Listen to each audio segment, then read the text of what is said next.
yang sama-sama kita hormati, Bapak Bambang Supriyanto, Sarjana Hukum.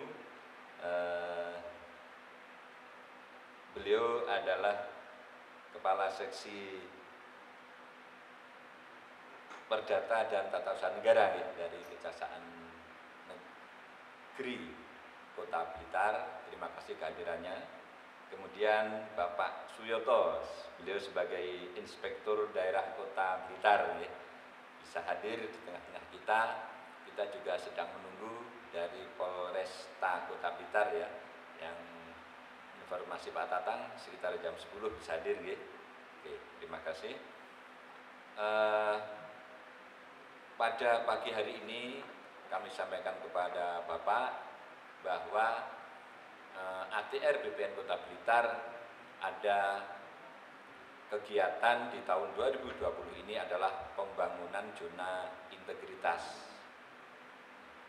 Sebenarnya kami sudah mulai pada awal-awal tahun Bapak, kalau tidak salah Januari Februari itu kami sudah membuat surat keputusan tentang pembentukan pencanangan ya program ZI di Kantah Kota Blitar, dan segera sebenarnya ditindaklanjuti dengan internalisasi ke dalam dan juga keluar. Ke dalam sudah, yang keluar ini ada 4 kali kalau tidak salah seharusnya. Namun begitu karena kondisi COVID, hasil konsultasi juga dengan Kanwil maka belum bisa dilaksanakan. Alhamdulillah pada hari ini kita bisa mulai mengadakan internalisasi ya dengan menghadirkan narasumber. Kali ini dari Kejaksaan, Polresta dan dari pemerintah Kota Blitar. Terima kasih Bapak kehadirannya. Kami baru mulai Bapak, jadi mohon nanti kami dibimbing, diarahkan, dibina bagaimana kami ini harus melangkah ke depan agar bisa mewujudkan zona ya integritas di lingkungan kami. Hadir semua kepala eselon 4, eselon 5 dan semua staf termasuk PNPM yang ada di lingkungan kantor pertahanan Kota Blitar. Kami hanya tahu sedikit Bapak dari baca-baca bahwa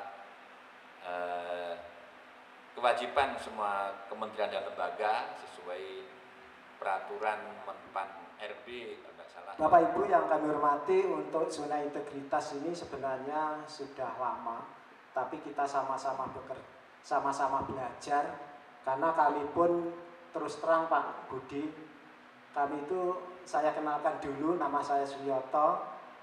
Saya jabatan sehari-hari adalah Kepala Badan Kepegawaian Daerah dan ditugasi amanah sebagai PLT Inspektorat Pak.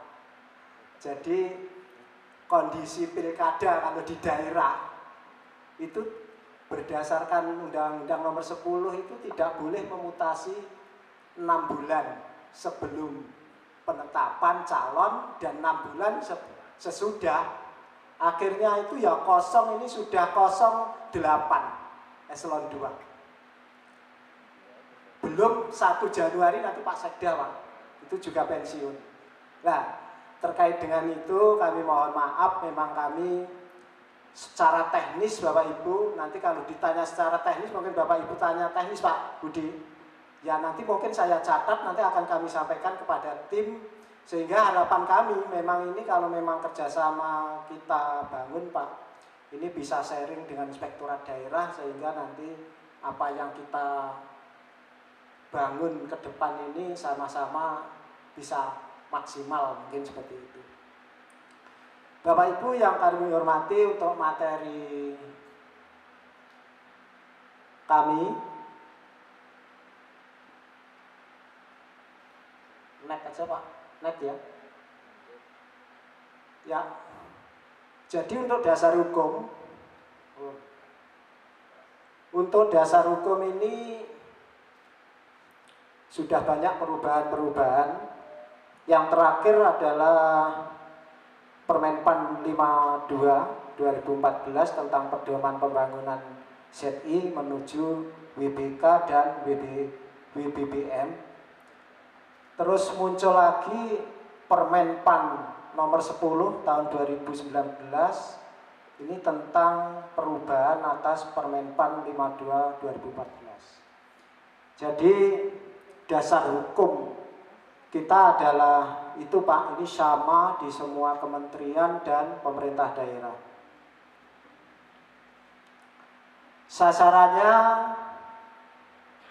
yaitu sudah disampaikan Pak Budi tadi, pemerintahan yang bersih, akuntabel, dan berkinerja tinggi, pemerintahan yang efektif dan efisien, layanan publik yang baik dan berkualitas. Sebenarnya kalau melihat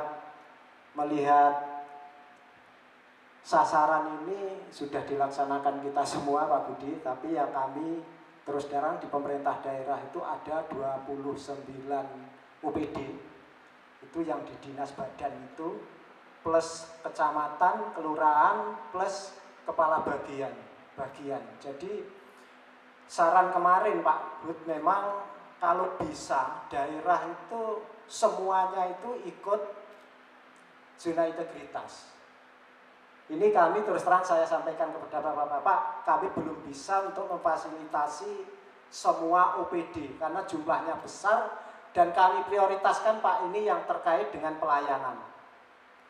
Misalkan rumah sakit, kecamatan, terus Dispendu Capil terkait dengan pembentukan BBK dan BBBM.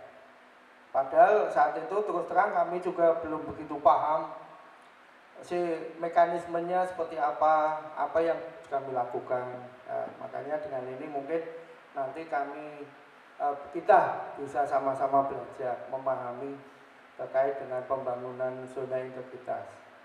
Yang kedua, mungkin materi yang kami sampaikan hampir ada beberapa kemiripan atau kesamaan dengan materi yang telah disampaikan Pak Suyoto, karena memang terkait dengan zona integritas ini di mana tempat itu sama.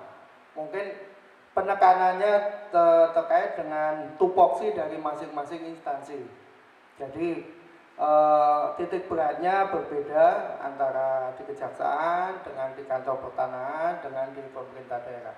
Tetapi pada hakikatnya aturan-aturan yang melandasinya sama. Ada beberapa hal yang sama. Yang berikutnya mungkin nanti kalau ada pertanyaan yang kepada kami yang tidak bisa kami mungkin memberi jawaban secara pasti, nanti kami tampung dan akan kami sampaikan ke teman-teman yang ada di Kejaksaan Agung. Karena di Kejaksaan Agung itu ada bagian terkait dengan reformasi birokrasi. Mungkin teman-teman di sana nanti bisa memberi jawaban yang lebih jelas daripada yang kami sampaikan.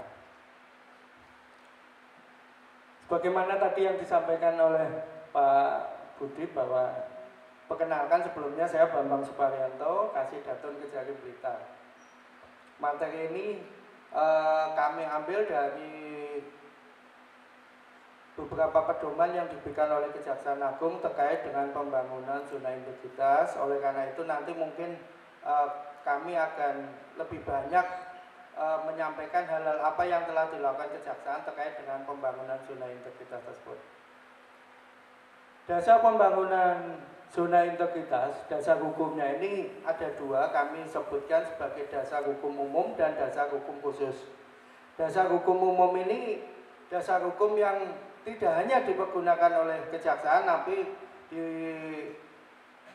dipedomankan oleh instansi pemerintah, yaitu Peraturan Menteri Pendayagunaan Aparatur Negara dan Reformasi Birokrasi yang tadi sudah disebutkan oleh Pak Suyoto, yaitu nomor 10 tahun 2019 tentang perubahan atas Peraturan Menteri PAN dan EB nomor 52 tahun 2014 tentang pedoman pembangunan zona integritas menuju WBK dan WBBM di lingkungan instansi pemerintah.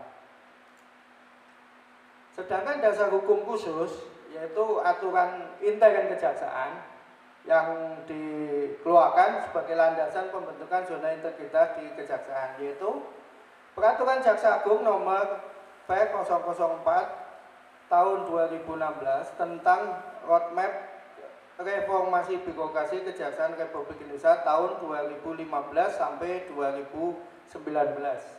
Jadi sudah berlaku 5 tahun yang lalu, 2015 sampai 2019, dan untuk tahun ini belum dikeluarkan Peraturan Jaksa Agung sebagai pengganti Peraturan Jaksa Agung nomor 004. Yang kedua, Surat Edaran Wakil Jaksa Agung nomor B43 tahun 2018 tentang pelaksanaan program reformasi birokrasi Kejaksaan Republik Indonesia.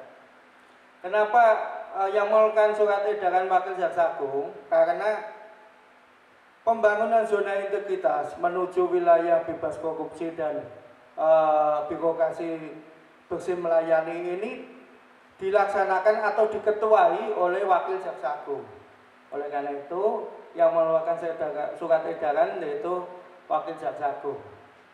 Surat edaran ini kemudian dilaksanakan oleh Jaksa Agung Muda Pembinaan dengan dikeluarkannya surat nomor B348 tentang petunjuk pembangunan satuan kerja zona integritas menuju WBK WBBM di Kejaksaan Tinggi dan Kejaksaan Negeri. Jadi panglimanya dalam pembentukan zona integritas untuk seluruh kejaksaan ini dilakukan oleh Wakil Jaksa Agung. Terima kasih Pak, mohon izin kami sampaikan mohon maaf dari Bapak Kapolres karena beliau sekarang masih ada kegiatan justisi yang langsung dipimpin sama beliau. Mohon izin kami mewakili Bapak Kapolres dan Ibu Kabakren di sini sebagai narasumber untuk pembangunan zona integritas yang akan dilaksanakan oleh pertanahan ya Pak ya. Terima kasih. Saya ulangi sekali lagi. Assalamualaikum warahmatullahi wabarakatuh. Selamat siang, salam sejahtera. Teriring doa, mudah-mudahan pagi menjelang siang ini kita selalu dalam lindungan Allah Subhanahu wa taala terhindar dari COVID-19. Itu mungkin yang paling utama. Semoga kita sehat selalu. Mohon izin Pak, mungkin kami kalau paparan ini hampir sama Pak dengan kejaksaan, mulai dari mungkin dengan pemerintahan juga, secara teori itu hampir sama. Mungkin dilanjut Mas. Ini adalah yel-yel zona integritas kita.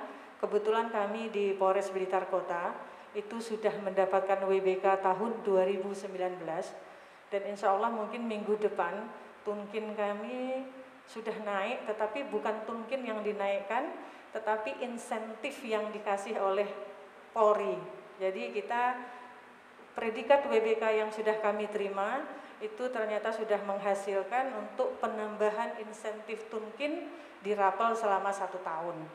Jadi alhamdulillah ada manfaat dan ada implementasinya kepada kami untuk di Polres Blitar Kota. Ini adalah yel-yel menuju WBBM. Kami kebetulan saat sekarang ini proses menuju WBBM. Mungkin bisa diputar Mas, bisa dilihat, bisa mungkin jadi acuan juga. Yang tadi Mas, yang yel-yel, diklik di situ.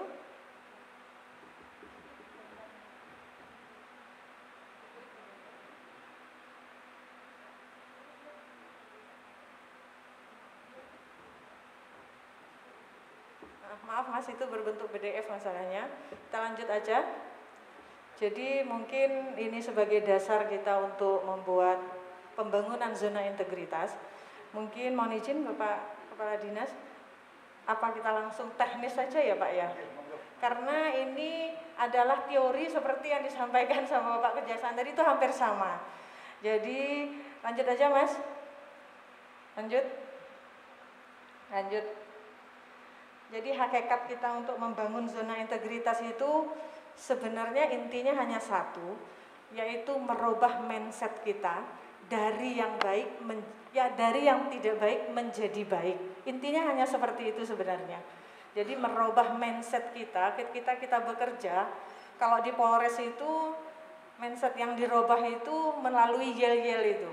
bagaimana kita bisa mengaplikasikan setiap hari untuk bisa melayani masyarakat dengan baik. Itu intinya sebenarnya untuk pembangunan zona integritas itu. Karena pada zona integritas itu nanti akan dinilai itu ada dua. Yang pertama adalah pelayanan publiknya, yang kedua itu adalah WBK-nya itu. Kalau kita mau menuju WBK itu kinerja kita pada instansi itu. Jadi kami sudah pengalaman di WBK. Jadi setiap nanti panjenengan juga akan dinilai itu pertama itu adalah pelayanan publiknya, yang kedua itu adalah birokrasinya, pekerjaan kita. Misalnya kalau kami di Polres yang dinilai itu pelayanan publik. Jadi di Kemenpan RB itu Pak, itu ada dua. Jadi ada dua deputi, yang satu itu adalah deputi pelayanan publik, yang kedua itu adalah deputi birokrasi reformasi birokrasi.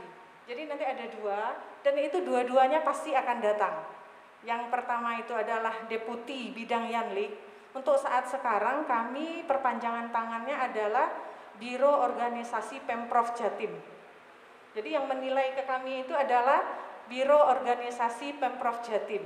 Bagaimana standar pelayanan publik yang ada di Polres itu bisa memberikan pelayanan yang terbaik kepada masyarakat sesuai dengan standar pelayanan nomor 15 tahun 2014. Di sana sudah tertulis standar pelayanan publik. Jadi nanti kalau mungkin berkenan ada paparan yang lengkap Pak, yang kami sampaikan, itu adalah menuju WBK dan menuju WBBM. Itu ada dua-duanya. Itu bisa nanti menjadi acuan atau berbagi pengalaman. Jadi kami di sini sebenarnya bisa itu karena sudah dahulu gitu loh Pak, sudah mendahului mendapat WBK, jadi bukan pinter sebenarnya, tapi karena sudah dulu mendapatkan WBK, jadi sudah pengalaman. Kayak apa susahnya mempersiapkan WBK dan WBBM itu, seperti apa banyaknya administrasinya yang harus kita lengkapi. Jadi kalau paparan kami ini hanyalah paparan secara teknis saja, tetapi secara teorinya, tetapi kalau teknisnya itu lebih banyak daripada ini. Mulai kita dari pencanangan, mulai dari kita deklarasi bahwa kita siap untuk membangun zona integritas. Itu yang intinya itu. Setelah nanti kita sudah siap, kita harus berkomitmen kepada diri kita, kepada masyarakat, terutama kepada diri kita dulu. Jadi terutama kepada diri sendiri. Kalau di Polres itu untuk menanamkan itu setiap hari, setiap pagi, apel pagi itu harus yel-yel dulu. Jadi setiap pagi harus yel-yel dulu supaya tertanam di hati masing-masing anggota untuk tidak melakukan suatu pelanggaran sekecil apapun. Karena predikat WBK atau WBBM itu bisa dikasihkan dan bisa dicabut sewaktu-waktu apabila melakukan suatu pelanggaran. Nah, jadi intinya itu seperti itu sebenarnya membangun WBK dan WBBM itu. Lanjut Mas.